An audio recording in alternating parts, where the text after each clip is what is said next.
చిన్నపిల్లలు స్కూల్ నుంచి వచ్చిన తర్వాత ఇంట్లో గోల గోల ఏ ఉంటే పెట్టండి, ఏమనుంటే పెట్టండి, ఏమనుంటే పెట్టండి అని. సరే అని చెప్పి పేరెంట్స్ ఏం చేస్తున్నారంటే ఒక 5 రూపాయలు 10 రూపాయలు ఇస్తున్నారు. స్కూల్కి వెళ్ళేటప్పుడు వీళ్ళకి లంచం వేయాలి, స్కూల్కి వచ్చిన తర్వాత లంచం వేయాలి.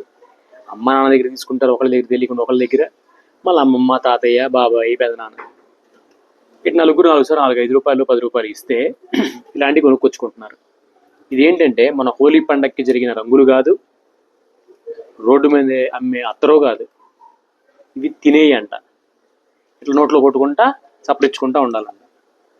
పిల్ల కొనుక్కొచ్చుకుని చప్పరించుకుంటా తాగుతున్నారు. ఏంటంటే ఇవి షుగర్ వాటర్ విత్ కలర్.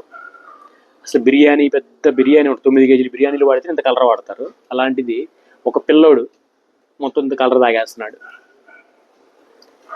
ఎంత డేంజర్ అండి ఇది. బసవతారకం క్యాన్సర్ హాస్పిటల్ ఉంది, తెలుసు కదా మీకు, హైదరాబాద్లో.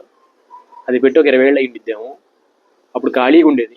ఇప్పుడు రోడ్డు మీద కూడా బట్టలారేసి కొనుక్కుంటున్నారు జనం. ఎందుకంటే క్యాన్సర్ పేషెంట్లు ఎక్కువ, అందరు పిల్లలే. ఇలాంటి వీడియోలు చేస్తున్నప్పుడు నాకు డబ్బులు వస్తాయనో, నాకు వ్యూస్ పెరుగుతాయనో కాదు. నేను 10 సంవత్సరాలు వేరే దేశాల్లో ఉన్నా, ఇంకా వేరే కంట్రీ వీసాలు కూడా ఉన్నాయి, వెళ్ళిపోవచ్చు మేము. మాకేం అవసరం ఇక్కడ ఇండియాలో ఎవరికి ఏమైపోతే. ఎందుకు చేస్తున్నాం?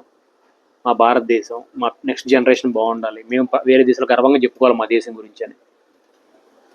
ఫుడ్ సేఫ్టీ అధికారులు కానీ, మన రాజకీయ నాయకులు కానీ, మీ పిల్లలు, మీ బాబాయ్ పిల్లలు, మీ చుట్టాల పిల్లలు, మీ చెల్లెల పిల్లలు కూడా ఇలాంటివి తింటారండి.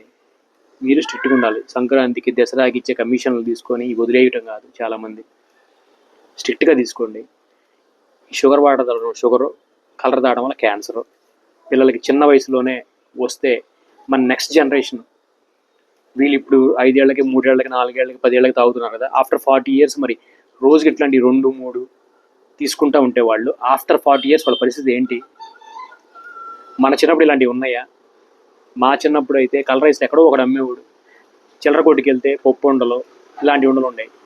వ్యాపారం చేసుకుంటున్నారు పాపం వ్యాపారస్తులు. చిన్న వ్యాపారస్తులు ఎందుకు బాబు టార్గెట్ చేస్తాం అని చాలామంది అంటున్నారు. చిన్న వ్యాపారస్తులు టార్గెట్ చేసేది ఇలాంటి అమ్ముకోవచ్చా?